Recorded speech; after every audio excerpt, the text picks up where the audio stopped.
It's much harder now in this industry in this time to sort of blow off the severity of a cyber attack. You cannot just trust that people won't understand or that they won't care. People care more and more about this kind of thing. And so if you're not taking it seriously and doing the responsible thing, your reputation might not survive this time around. This is GaryCast. As a primary target for ransomware campaigns, is security and testing and performance and scalability. Risk and compliance. We can actually automate that. take that data and use it. Joining me today is Nathan Wenzler, Chief Security Strategist from Tenable. And today we're discussing where does cybersecurity fit in the environmental, social and governance, also known as ESG, conversation. So Nathan, lovely to have you back on the show and welcome.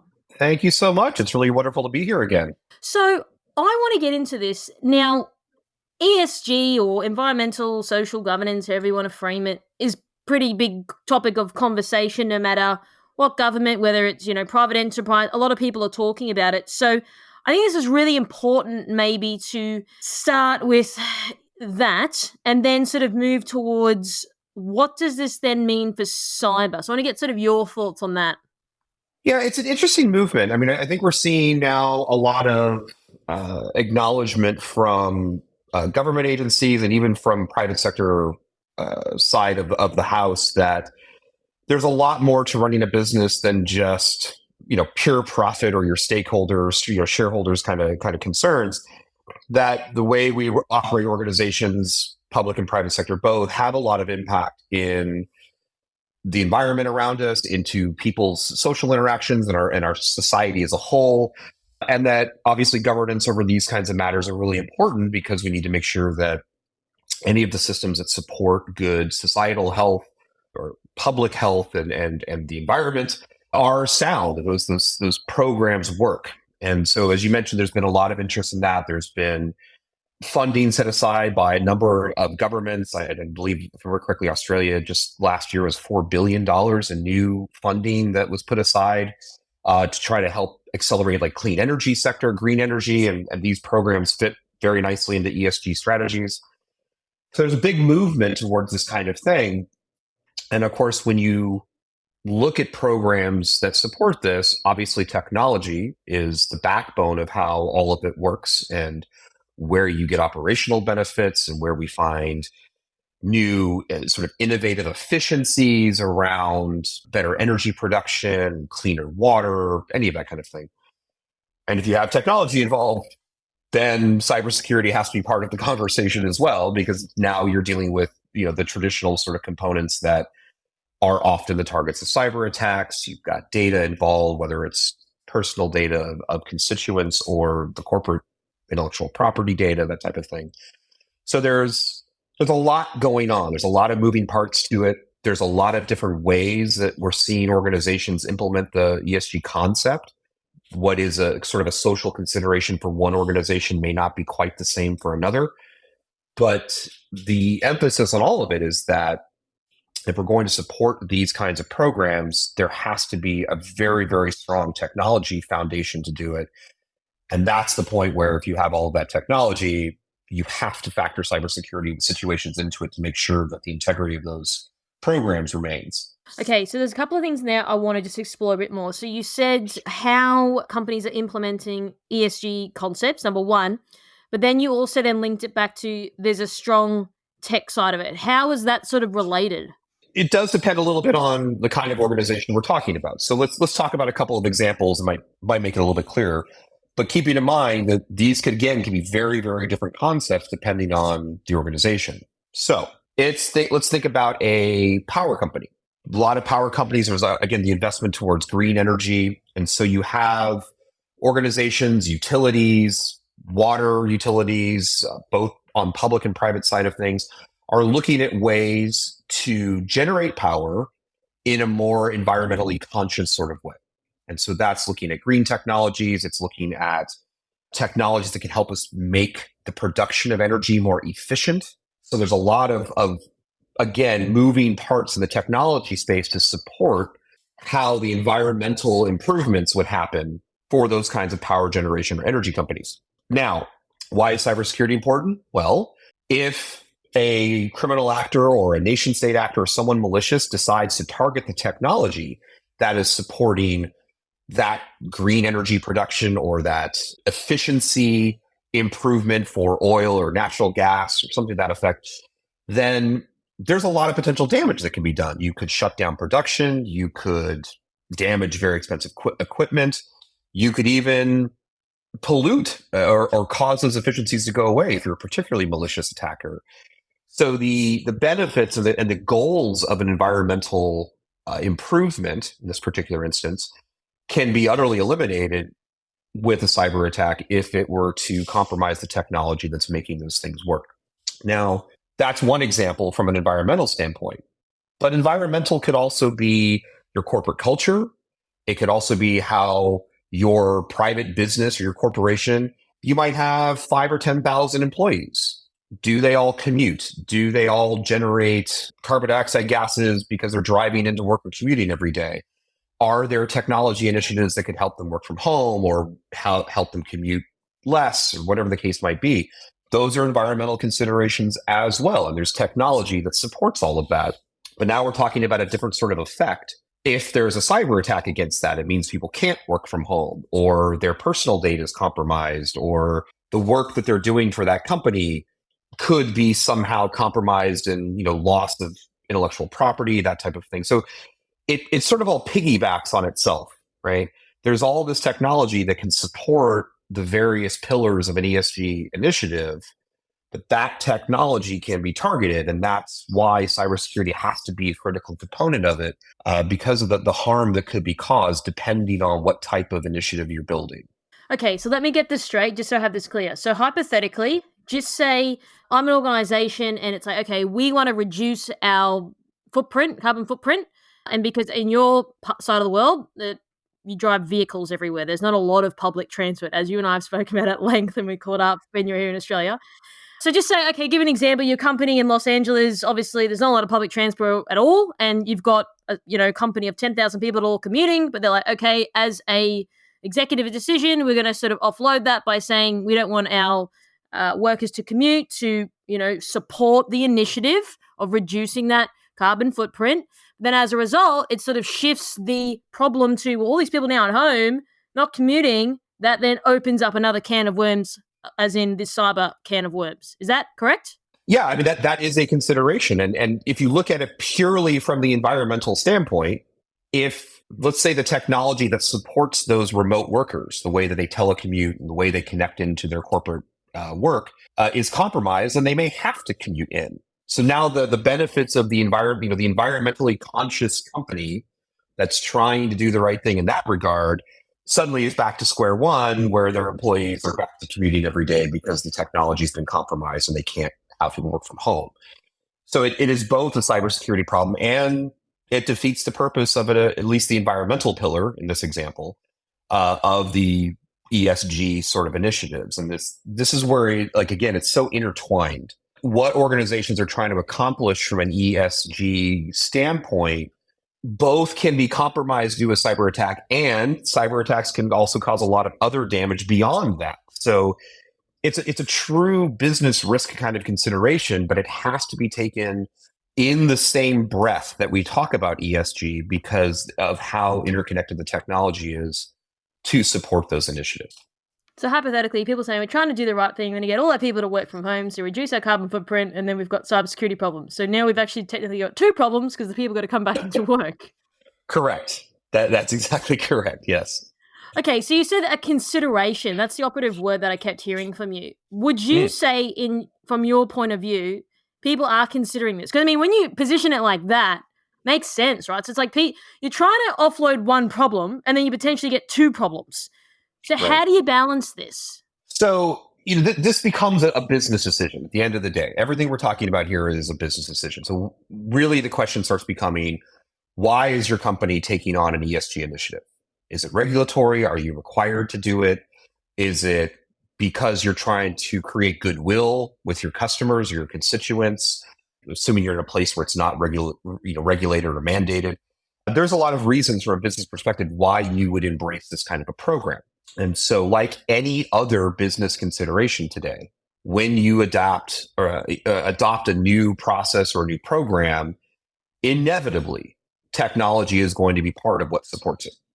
And so cybersecurity has to be part of the conversation from the ground up. So this is not so much about, do we consider the cybersecurity aspect of it? It's more about, are we going to implement an ESG program? And if so, then you must consider cybersecurity as part of that issue, because that's what's going to maintain the integrity of that program going forward, that aspect of your business going forward. You have to have those things considered. So some of this is going to depend on where you're from. We see now some countries are starting to mandate these efforts in certain industries. So you don't really have a choice. You're going to have to figure out a way to do this and do it safely and correct. In other countries, we see organizations that are adopting this, again, because it makes them look good, frankly, and they want to do the right thing. They want to be seen as an ethical company. They're trying to do right by their customers. So they adopt these kinds of programs. But once you make that business decision, cybersecurity is part and parcel of the whole thing.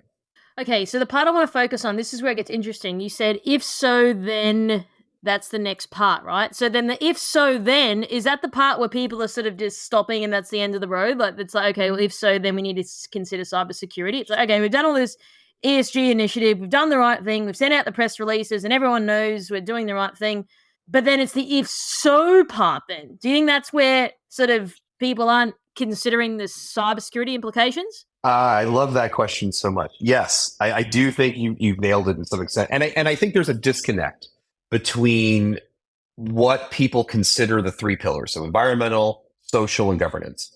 The average business leader or the average person looks at that and says, well, environmental is about things like recycling and clean energy. There's no real technology there. There's no hackers involved there. There's no servers or workstations or internet. That's aluminum cans and plastics, and we're recycling. We're doing good things for the environment. Social considerations are, let's behave in a more ethical manner and support good causes and support charities. And there's this disconnect there that people don't see, that there is a great deal of technology behind all of that. Governance does get some attention in that regard because we've been talking about governance for a long time. There's obvious regulations throughout many industries, financial, healthcare, government agencies especially. There's all these places where regulation and other governance is already in place. So people are very comfortable with this idea that cybersecurity and technology is part of a governance effort because that's what you're governing. But an environmental and social side of it, I really do think that people don't understand or consider how important technology is to supporting those efforts. And so, as you just pointed out, they announce these efforts, they announce all these intentions, they are going to do these good things, but they don't have that conversation of, all right, so now what? So what do we do to support this stuff? It's not just about press releases. You actually have to implement process and programs, and those inevitably have technology behind them. So bridging the gap of that particular disconnect is really, really important. We have to get people to start understanding that when you adopt this program or decide to adopt this program, there absolutely is that if so then kind of statement you have to go through. And one of those endpoints has to be technology, thus cybersecurity. So if people are at that stage, so what happens now? What would you recommend? Because you make a great point, right? Like, and to be honest, not even I really consider it from that point of view. Like, you raise a really great point. And I would say a lot of other people out there probably haven't considered this either. So the people that are now listening to this interview and they're like, okay, well, what happens now?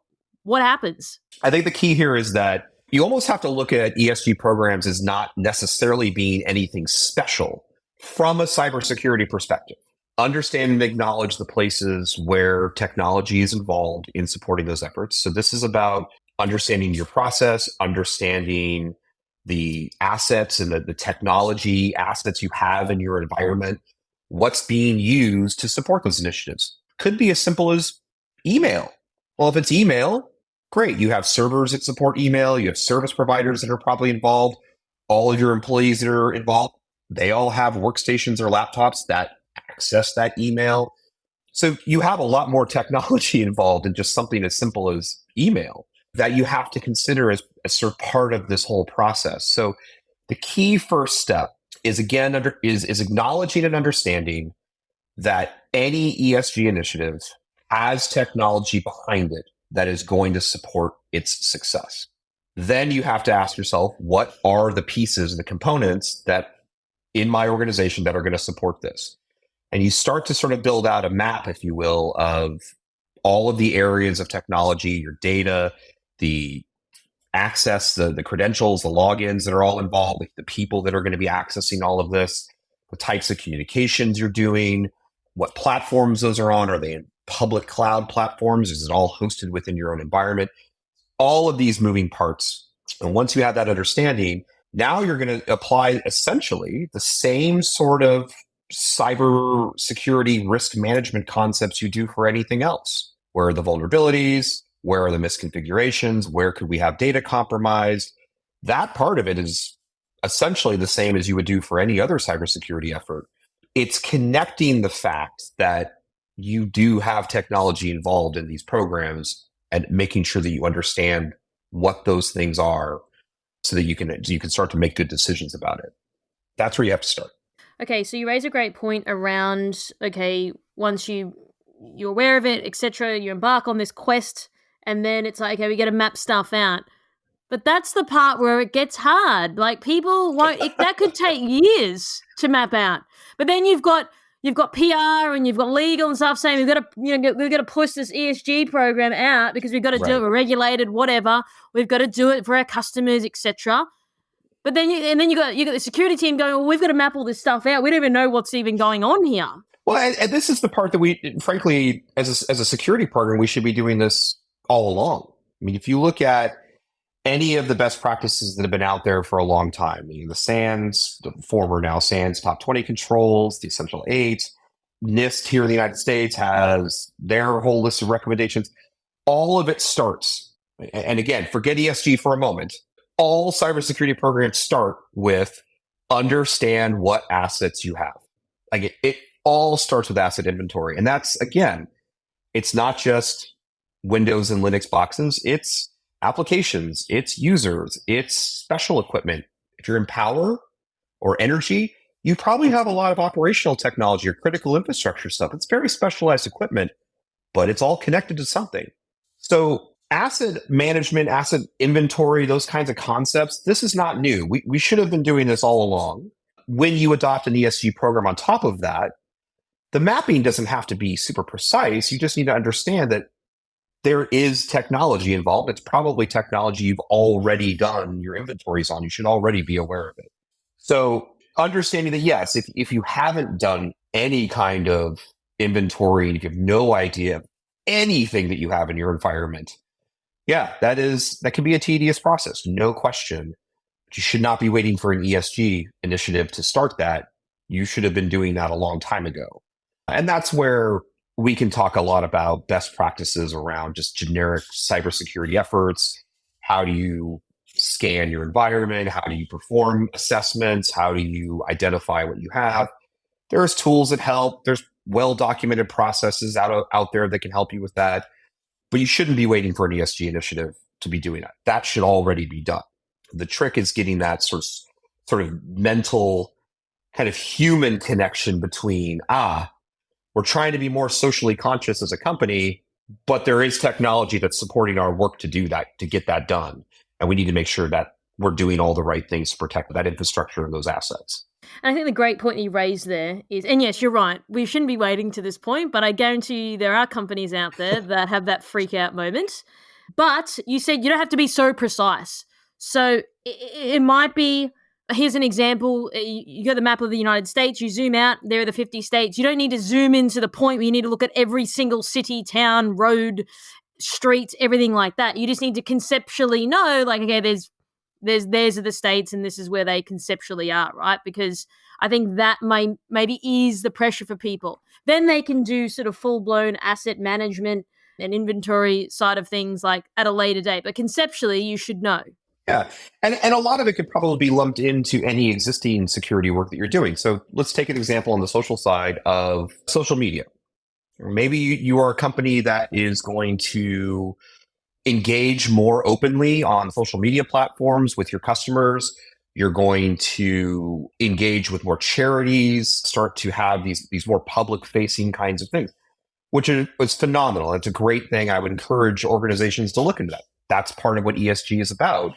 Well, you should probably already have some safeguards around how your employees and how your users interact with social media. There should already be some controls about who can post on the corporate accounts across all the platforms and what's allowed to be said and who can govern that. And there should already be some processes like that in place. ESG then just takes advantage of that social media workflow for how your company disseminates information and what you say and what you do. So the two things can go together. It doesn't have to reinvent the wheel. You don't have to reinvent the wheel. You don't have to look at it as which specific things are we doing related to ESG. You probably already have some good security controls in place.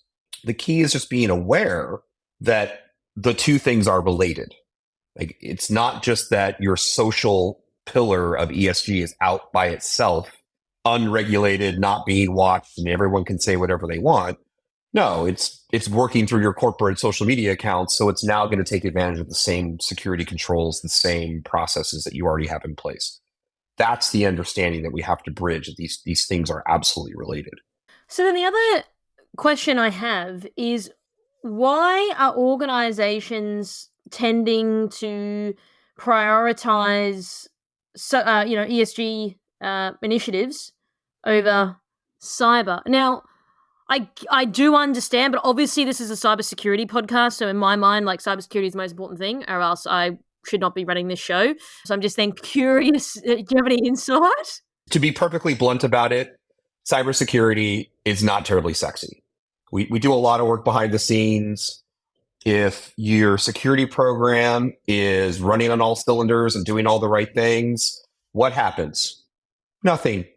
No data breaches, no outages, no email interruptions. Everything just works. And that's what you want, right? You want it to just kind of all work and be secured and the company functions. But it's not terribly interesting to report to your constituents or your customers to say, hey, our cybersecurity program is awesome. Nothing happened. To security people, that's astonishing. But to the rest of the world, it's sort of weird to say that. So it's not a terribly interesting thing, and it's a difficult thing to talk about to people when it's successful. But when we start to talk about environmental and social concerns, especially, these are very physical and tangible things that affect people's lives directly. And it's something they can wrap their heads around. So when you talk about, we're an airline that's going to try to reduce fuel usage by 5% over the next, 5 years, people can kind of wrap their head around that. Like, oh, you're trying to help the environment. You're sort of, trying to find a way to reduce those emissions. If you're on the social side of it, there's a lot of places to say, hey, as a company, we take your personal privacy very seriously. And we want to make sure that you have total confidence when you work with us. You trust that we're doing the right thing with your data. You trust that we're not taking advantage of things behind the scenes. We're going to be transparent, and we can show you how we're going to do that. These are very, very real things to a lot of people. And so, say it the way I just did, it's a sexier topic because people can relate to it personally. They see their own personal benefit in these programs that companies and public organizations are doing. So there is a lot of incentive for these organizations to publicize their ESG effort and to put real money and an effort into the success of these programs, because the output of it is very visible and it's easy for a lot of people to understand the positive impact that it makes. So I think for some folks, this is the sort of the disconnect, right? Another form of disconnect is that cybersecurity is really arguably the most important part that can keep this running successfully and maintain the goals. It's going to help you achieve success. You're going to make sure there's no disruptions. You're not going to see data breaches or privacy violations. All of the things all the benefits you're trying to support from one of these ESG programs, cybersecurity ensures that it can happen. but that's not the part that's really visible and interesting to a lot of people. And so the focus is more on the ESG and what's interesting. And that's where I think a lot of folks are driving towards, frankly. And look, I think ESG initiatives are important. I'm not sort of saying that they're not. It's just more so because we're focused on the security side of things. But then what's coming to my mind, though, just speaking, though, would you say that companies are sort of doing this for a bit of a virtue signaling? Because it's like, oh, this is more visible. This is what's going to get us in good media outlets. To say, oh, this big airline, reduced their carbon footprint by 5%. It's going to make them look good. Versus, hey, these people invested in $6 billion into cybersecurity, and then nothing happened. So it's like a better story, would you say? And I can say that because I work in media, right? I understand this how it works. I do not work in media, so I couldn't say with confidence, but I suspect.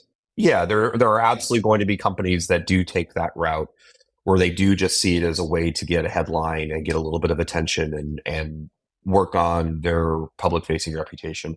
I think that is true. I also think we're going to see the difference between organizations that aren't taking it seriously and the ones that do over time. Because the difference is going to be the companies that just want a media hit are going to say all the right things. They're going to talk this great talk about how they're going to support these beautiful environmental initiatives and be very socially conscious. And then they have a data breach that undermines all of it, again, depending on what kind of organization they are. And that's a pretty telltale sign there. If the end report, you go back and do a sort of a post-mortem on the data breach that happens or the compromise that happens, and you find out that, there weren't really good practices in place and there wasn't a lot of proper controls and governance wasn't really happening. And this was an organization that just sort of bare minimum hit the check boxes of compliance, but didn't really have a good security program. That will completely undermine the reputation benefit that you get 6 months or a year before. But the companies that do invest in that cybersecurity practice and really try to do it correctly, even if a breach were to happen, you're going to see that they respond faster. They are able to contain the problem faster. They're able to limit and minimize the damage very effectively. And quite frankly, that gives them even a better reputation when they can come out to their folks and say, yeah, we did see an attack on our water treatment facility, but we were able to contain it. So no harm was caused. Nothing leaked into the water. The supply is safe, so on and so forth. You only get to that point if you take the cybersecurity aspect of it very seriously. So will there be companies that take advantage of it? Sure. I can't imagine that there won't. But over time, we're going to see those organizations for who they are. And we're also going to see the ones that take it very seriously. And when we're talking about these kinds of really important matters, and in some cases, life or death, when we're talking about water and energy, those kinds of things, people will notice. People will absolutely remember the companies that take it seriously and the ones that don't. And I think long term, that's going to be a really important part to maintain the positive reputation you get from announcing these kinds of programs. Okay, so that leads me to my next question, would be greenwashing. So there are companies out there, as you've just clearly explained about, greenwashing, oh, we're doing all these things, but then it almost feels like, and like you said, there'll come a time where things come out in the wash, okay?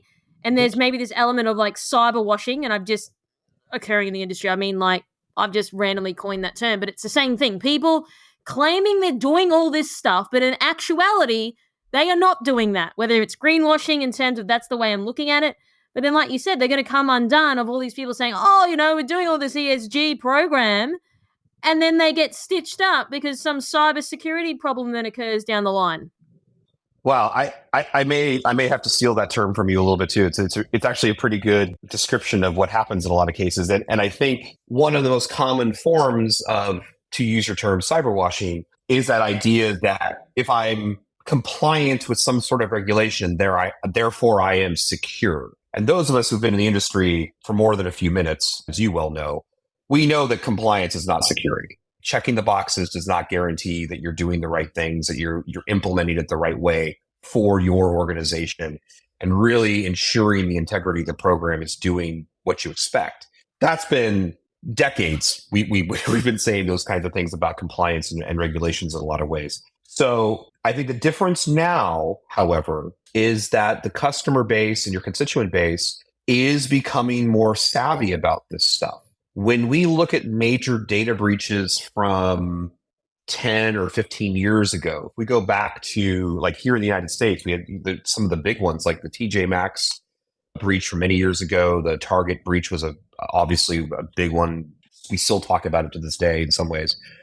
There was rhetoric around that time about how executives may not care, executives in other companies, I should say, may not necessarily care that there's a lesson to be learned because, hey, TJ Maxx, after 18 months, their stock price was back to where it started. So did that cyber attack actually cause any harm? If you look at it from that very narrow lens, you might argue no. But we still talk about that problem today. I know people personally who do not shop because they're concerned about the security there. And some time ago, a lot of people didn't really understand the severity of what that problem meant. But as technology has become more and more ingrained in everyone's daily lives, and we start to understand how severe cyber attacks can be, ransomware has sort of helped this conversation in an odd way because ransomware doesn't just affect corporations. It affects people in their home systems, and it can affect individuals, and people have seen the harm that cyber attacks can happen to them personally. So it's much harder now in this industry in this time to sort of blow off the severity of a cyber attack.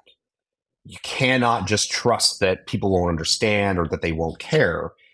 People care more and more about this kind of thing. And so if you're not taking it seriously and doing the responsible thing, your reputation might not survive this time around. And going back to the life and death question, if you're the kind of organization that is involved in food manufacturing or power delivery or water services, or you are transportation, or you're medical, and anything that affects people's day-to-day lives, people are taking these things much more seriously because they're starting to understand how much it can impact them.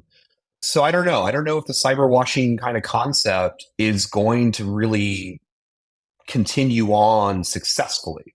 I'm sure organizations will try it and try to claim, hey, I checked all the boxes. We were fine. It's not our fault. Well, people know that's not good enough anymore. And they do want better from their companies and from their governments, and they want better assurances. That's certainly part of the social pillar in this whole ESG effort too. So there's a movement happening with a lot of folks about this, and I think organizations that don't take that part seriously and really acknowledge that their target audiences are demanding more are making a really big mistake for their future business, frankly. And that's at least my take. But this is the part that gets me. Why would a company come out and, greenwashing and then too much, because it's a cyber podcast, cyber washing? Why would you say we're doing all of these things to appear on the surface good to the public, to the media, to your constituents, customers, whoever? But then it's like underneath, that there's like zero stuff happening. Why would, because you're going to get found out eventually. Like, why bother with it? Why don't you say we're working on a plan? Don't try to claim we're doing all these things, okay? And I don't know whether it's like trying to placate people or whatever, but that's the part that, don't you think eventually it will come out in the wash, proverbially speaking? Well, it will, but to answer your question, we go back to the very first thing we talked about at the top of this show, which is there is a disconnect where people don't understand that environmental efforts or social efforts are tied to technology. So I could absolutely see a use case here where it's not malicious. It's business leaders who are not technology leaders, they're not savvy with this kind of stuff, it's not their world, who don't understand how much technology supports these initiatives. They just see it as we're doing the corporate commitment to behaving more ethically, and that's a human issue. It's a people issue. And as a leader, if I'm the CEO of the company, I'm going to start to establish better culture in my organization, and we're going to do a lot more to operate as an ethical institution. It doesn't sound like there's a whole lot of technology there. This is the part. How do you not think that? Everyone uses email. Everyone's operating on the internet. Everyone, I don't know, has their own devices. They're corporate networks. How do you not think, oh, well, maybe there's an element of it being interconnected with technology? Like, how could you sit there at the end of the day and think, oh, no, it's isolated? Because, I mean, quite frankly, that's how people operate sort of day to day. I mean, this is a really common thing that I see when I talk to organizations across the globe. Right? You ask an executive again, and I'm not talking about security professionals or IT people or developers. No one in tech. Look, just your CEO, your CFO, or somebody who just doesn't have that background in technology. They quite literally they look at their systems and go, "Yeah, I mean, email's working, so I assume we're secure."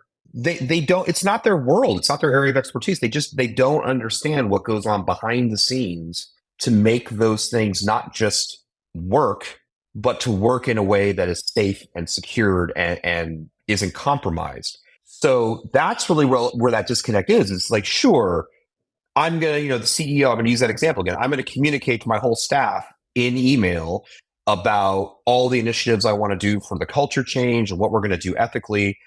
But I just assume because my email's working, when I hit send, everything's going to be fine because I have a whole team of IT and security people that are making sure it just works.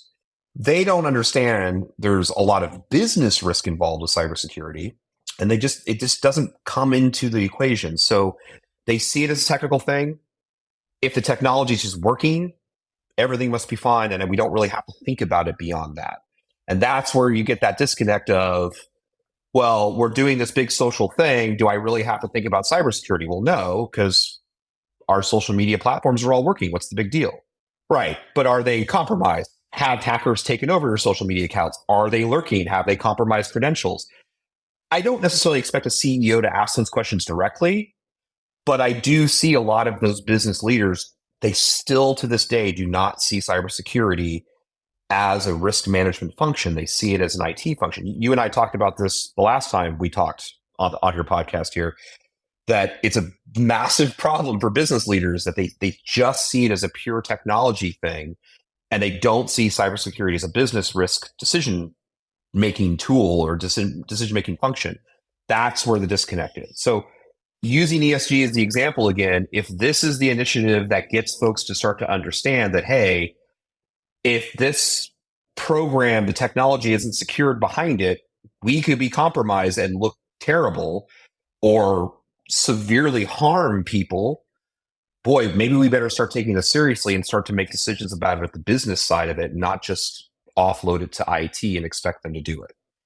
It's a big shift for a lot of organizations, but it's one that has to happen. And unfortunately, it is one that has to happen. Like, it is still a less common thing than we would like, that organizations see it that way.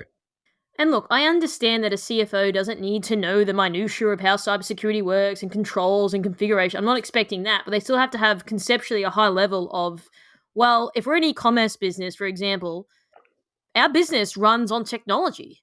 It's on, Right. we've got a platform that sits on the internet and we are dispatching our stuff through some system that gets, through to delivery drivers and emails and all this other stuff, right? And their inventory systems are, probably cloud-based or whatever it is. Like, there still needs to be an element of conceptually this business is a tech business. Like, there's very few businesses out there that are like, we're not a tech business. Like, that's fundamentally flawed.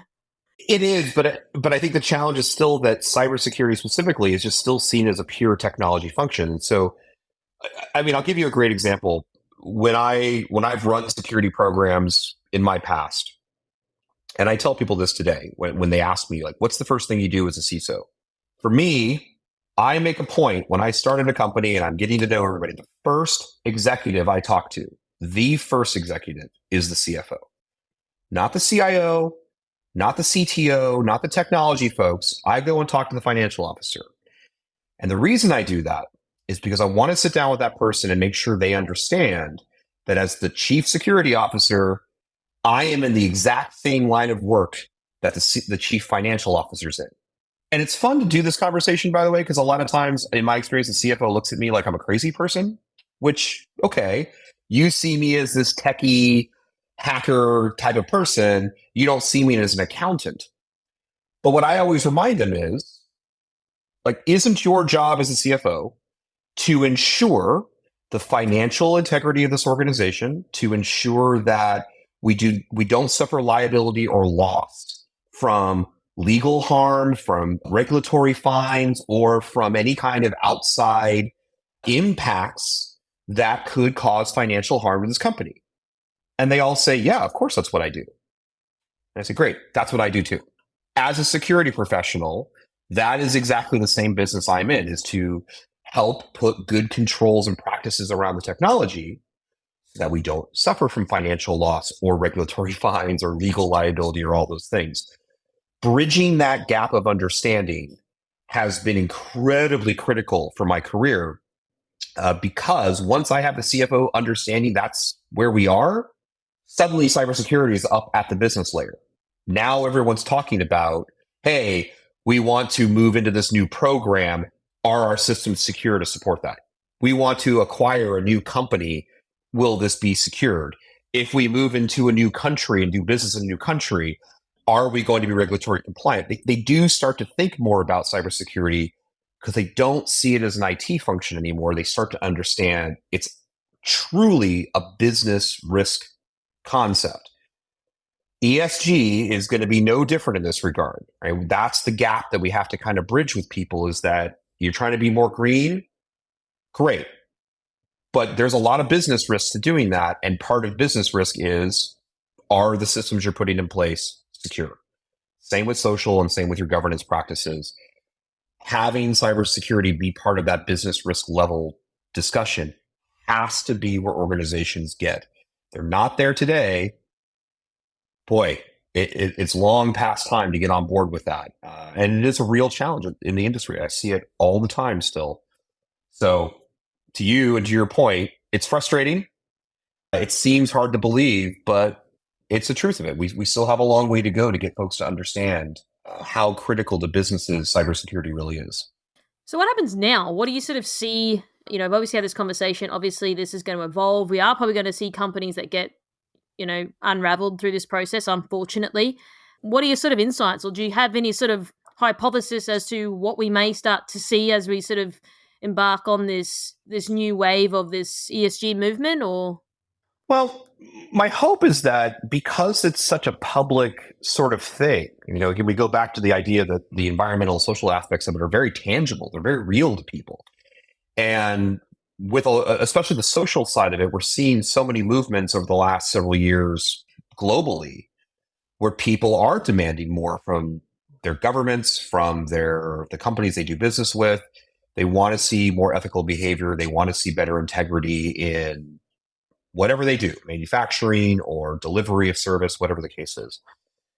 So I think because of that very public nature, the visible nature of these efforts, it's going to force a lot of hands, I think. I think people are going to have to take it seriously, the security part of it. Because if you don't, once you breach that trust with your constituents or with your customers, it's really hard to get it back. Even if you are a popular company or you have a great brand or whatever the case might be, we certainly could talk about examples even recently where brand reputation gets damaged and people are actually boycotting or not buying those services or not buying those products, where maybe 15 or 20 years ago we wouldn't see that kind of reaction, at least not as strong. So it's the people that are driving this in a lot of ways.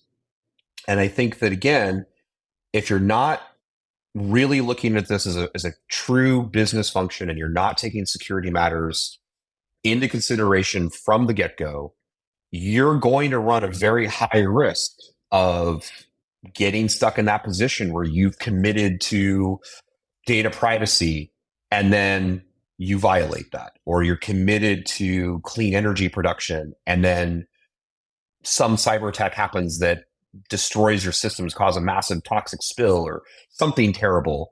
Something's going to happen that's going to undermine what you've promised.